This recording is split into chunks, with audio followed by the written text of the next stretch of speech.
प्रिय विद्यार्थियों, आप सभी लोगों का स्वागत है आपके अपने YouTube चैनल टीजे सर पर।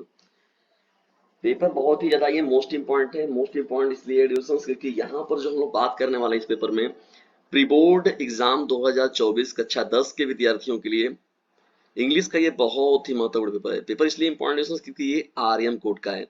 आप जानते थे कि पिछली बार आरएम कोड के जो पेपर थे मैक्सिमम विद्यालयों पर कराए गए थे। तो प्री बोर्ड एग्जाम 2024 में भी आप बैठने वाले हैं, कक्षा 10 के विद्यार्थी हैं और इंग्लिश का आपका पेपर है और आरएम कोड अगर पिछली बार आपको मिला है तो इस बार भी पूरा चांस है कि आपके सेंटर पर आरएम कोड का ही पेपर मिलेगा।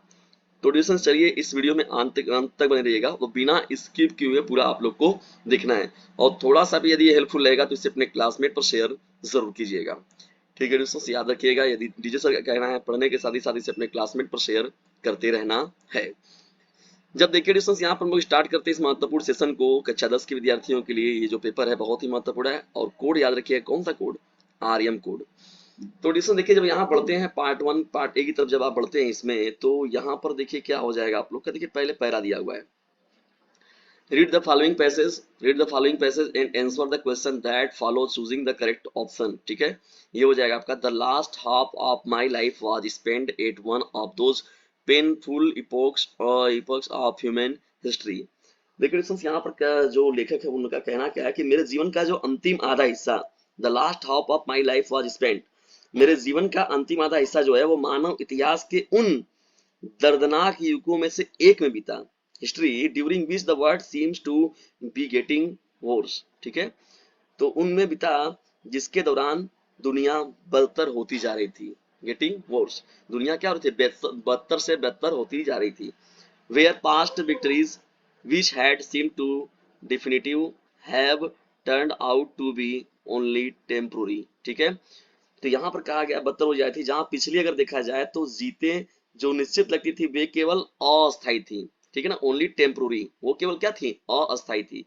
When I was young Victorian, जब मैं क्या था, जब मैं युवा विक्टोरियन था,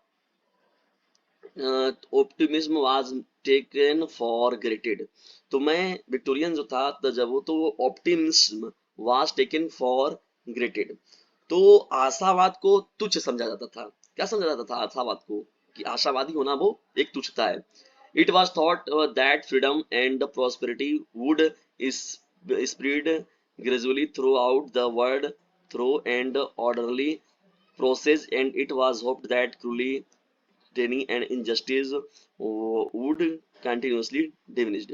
तो डिस्टेंस तरीके देखिए पहला आप लोग का है ना, तो यहाँ पर फ्रीडम के लिए, आजादी के लिए जहां पर बात हो रही थी तो सोचा गया था कि क्या था, स्वतंत्रता और समृद्धि धीरे धीरे पूरी दुनिया में फैल जाएगी। भाई ये भी सोचा गया कि freedom and prosperity would spread gradually through out the world, मतलब पूरी दुनिया में क्या हो जाएगी, जो समृद्धि है वो पूरी दुनिया में फैल जाएगी।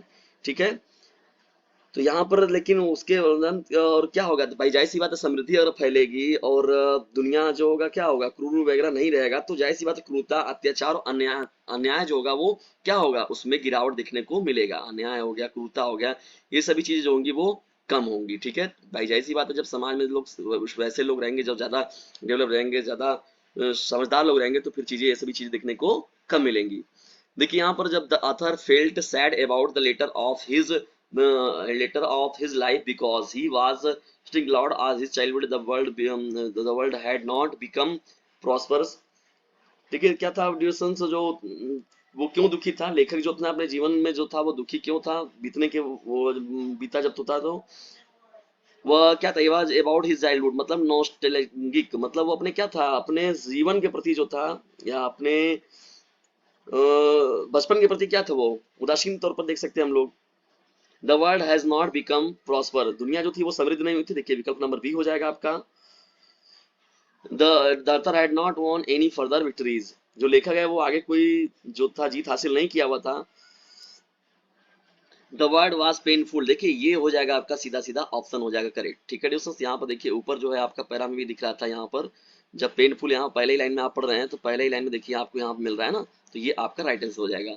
The victories of past through permanency peace and prosperity it will cruelly, तो यहाँ पर सीधा सीधा हो जाएगा ना, ये आपका देखिए लाइन है ना, injustice and the prosperity would spread throughout would through orderly process and it was hoped that cruelly tiny, tiny and injustice. ठीक है, तो ये जो था चीजें थी डिस्टेंस यहाँ पर। आगे बढ़ते हैं हम लोग यहाँ पर। तो ये चीजें हो जाएगा आपका यहाँ पर करेक्ट। देखिए distance definitive used in passage means, तो डिफिनिटिव का क्या अर्थ होता है। देखिए डिस्टेंस यहाँ पर डिफिनिट, फाइनल, टेम्पोररी और इनकम्प्लीट। तो डिस्टेंस देखिए इसके बाद इसको बताना है हम लोगों को। Choose the correct option to answer of the following. यहाँ पर I am proud of my child, ये हो जाएगा, या माई सन हो जाएगा यहाँ पर, तो सन दिया गया है। ठीक है, ये आपका ऑफ लगेगा यहाँ पर। rearrange the following words cluster to make a meaningful sentence and choose the correct arrangement।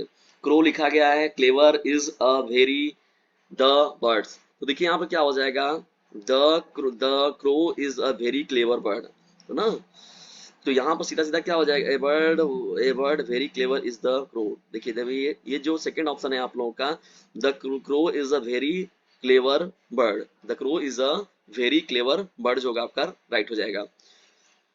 No, complete the following sentence by choosing the correct option. No sooner had he entered the room then then he went out. तो यहाँ पर देखिए no, no then, यहाँ पर ये सीधा हो जाएगा आपका। Which of the following words is miss spelled. तो यहाँ पर बताना है आपको कोई ELIEVE, अचीव, ACHI, डिसीव और रिसीव में बताइए कौन सा जो है मिस स्पेल्ड वर्ड है। ठीक है दोस्तों, तो कमेंट बॉक्स में जरूर दीजिएगा आंसर इस प्रश्न का। Choose the correct option to answer the following. One who can not speak, जो बोल नहीं सकता उसको हम लोग क्या बोलते हैं बताइए। डीफ बोलते हैं, डम बोलते हैं, विजनलेस बोलते हैं, या फिर लैम बोलते हैं। बहुत ही सीधा प्रश्न पूछा गया है, कमेंट बॉक्स में उत्तर दीजिएगा। Read the following passage below the choose the correct option to answer of the question that follow. देखिए दोस्तों ये आरएम कोड का पेपर है, बहुत ही महत्वपूर्ण है, याद रखिएगा इस पेपर के इंपॉर्टेंस को। Over many days and a month, Valley in listened carefully to conversation between her neighbors and people who regularly used the bus, and she also asked a few secret questions here and there। देखिए दोस्तों यहाँ पर हम लोग चलते हैं option में। यहाँ पर complete the sentence by choosing the most suitable option। The town was from Valley, जो विलेज था। तो देखिए दोस्तों यहाँ पर जो था क्या हो जाएगा आपका, जो विलेज था, तो 10 मिल्स हो जाएगा, 5 मिल्स हो जाएगा, 6 मिल हो जाएगा, या फिर वेरी नियर हो जाएगा। ठीक है दोस्तों, तो यहाँ पर देखिए देखिए the town was 6 mills from her village. तो यहाँ पर क्या होगा, 6 मिल्स होगा इस प्रश्न का राइट आंसर हो जाएगा। ठीक है दोस्तों, ये यहाँ पर भरा जाएगा। जब आगे बढ़ते हैं यहाँ पर, the fair of the bus was the fair of 30 पैसे। देखिए the fair was 30 passage one way which is almost nothing at all. तो यहाँ पर देखिए दोस्तों क्या हो जाएगा, 30 पैसेज होगा इस प्रश्न का राइट आंसर हो जाएगा। ठीक है दोस्तों, ये भी इंपॉर्टेंट है। Democracy election we are held in South Africa in, बताइए डेमोक्रेसी जब हुआ था, इलेक्शन जब हुआ था कब, democracy election we are held in South Africa कब हुआ था साउथ अफ्रीका में, बताइए 1984, 1950, 1990, 1994। थोड़ी सी कमेंट बॉक्स में उत्तर जरूर दीजिएगा। लेंसो रॉट ए लेटर, कुछ प्रश्नों को आप लोग को भी देना जरूरी, क्योंकि अब आप लोग एकदम अंतिम लड़ाई में अपने उतर चुके हैं। तो अपना उससे उसके माध्यम से क्या होगा डिस्कस कि हम लोग भी जो होंगे एक दूसरे से कमेंट बॉक्स के माध्यम से ही एक दूसरे से जुड़े रहेंगे। चलिए इसे फटाक से शेयर भी कर दीजिएगा अपने क्लासमेट पर। Lencho wrote a letter to God asking for a pesos, कितने पेसोज के लिए, देखिए यहाँ पर उसने 100 पेसोज के लिए लिखा हुआ था distance. Valley was years old girl, जो वैली लड़की थी वो 10, 7, 8, 20, तो कितने ईयर्स की ओल्ड लड़की वो थी। ठीक है, क्वेश्चन नंबर 14-15 देखिए, read the given extra and choose the correct option to answer the questions following it. यहाँ पर देखिए डिस्कस पूछा गया है कि who is the point of the poem. देखिए जो पोएम लिया गया है वो which the above stanza has been extracted, Walt Whitman, मैसीना नरिस, रॉबर्ट फ्रॉस्ट, रॉबिन केलिन। तो कौन इस जो स्टैंजा है इसके राइटर कौन है इस बताना है। What is the title of the poem, animal, fire and ice, A tiger in the zoo, the trees. तो देखिए डिस्कस इस पेपर को जब इसे आप पूरा पढ़ेंगे तो कौन से ये पोएम का ये लाइन है, स्टेंजा है। तो ठीक है दोस्तों, ये दोनों आपके जिम्मे है, इसको आप लोग कमेंट बॉक्स में जरूर बताइएगा और इससे आपकी भी बेहतर तरीके से तैयारी होगी। The writer, choose the correct answer of the following. The writer of the lesson the making of a scientist is. तो मेकिंग ऑफ साइंटिस्ट के लेखक कौन है, रामलाल इल्डेस्ट सिस्टर वाज, रामलाल की जो थी इल्डेस्ट सिस्टर कौन थी, बाली वाज द डॉटर ऑफ, भली, भली वाज द डॉटर ऑफ किस, कलेक्टर रामलाल, तहसीलदार रामलाल, इंस्पेक्टर रामलाल और number Ramlal. Tricky equal problem was. तो देखिए ये प्रश्न को देख लीजिएगा आप लोग, यहाँ 20 बहुविकल्पी प्रश्नों की श्रृंखला के बाद देखिए आप जब पढ़ते हैं read the following passage, answer the question that about following. ठीक है, तो यहाँ पर इसमें जो ये poor woman once came to Buddha's to ask him whether he could give her any medicine. तो इस पैरा के बेस पर देखिए, यहाँ पर ये पैरा है आप लोगों का, और इस पैरा के बेस पर जो है आप लोगों से ये प्रश्न पूछा जा रहा है। तो स्क्रीनशॉट मार लीजिएगा इसका, और डिस्टेंस यहाँ पर से देख लीजिए, इन पैरा का स्क्रीनशॉट मार के उसे तैयार कर लीजिएगा अच्छे से। राइटिंग यहाँ पर देखिए, write a letter to your friend asking him to spend his summer vacation with you. और क्यू आर जो ओ आर और में देखिए एप्लीकेशन लिखना है प्रिंसिपल को to your school an arrangement of cricket match between 9 and 10 class teams. ठीक है, यहाँ पर जब आगे बढ़ते हैं, write a report on Republic Day, write a report on Republic Day celebration in your school in about 80 to 100 words on the basis of the hints given below.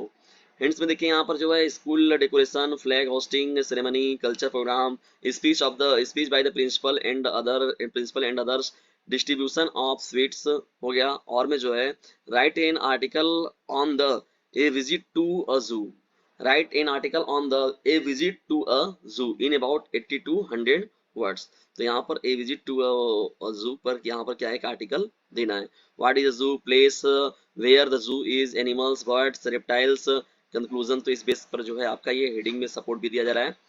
Grammar में देखिए, rewrite the following by sentence changing into indirect speech. Ram said to his friend where are you going.